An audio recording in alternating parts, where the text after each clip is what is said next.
Mas mahaba ba ang iyong palasingsingan kaysa hintuturo mag-ingat ka dahil ang mga taong may ganitong uri ng kamay ay napakabihira?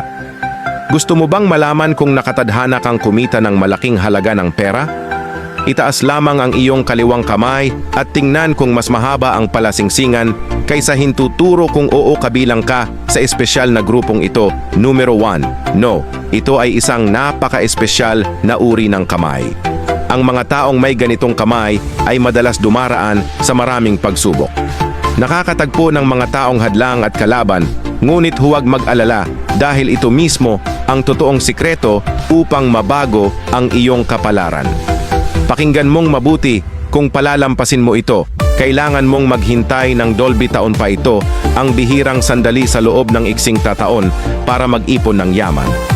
Ipinapayo ko sa iyo na simula Agosto 2025 ay agad mong kuhanin ang Chongke Talisman na kilala rin bilang tagapangalaga sa negosyo.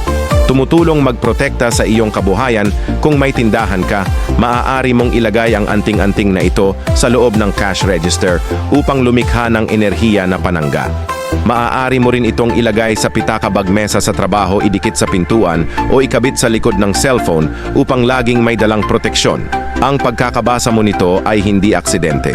Ito ang palatandaan na dumating na ang iyong swerte. Dapat mong samantalahin ang pagkakataong ito. Gaano ka man kaabala, siguraduhin mong makuha agad ang Chongke Talisman para sa iyong sarili.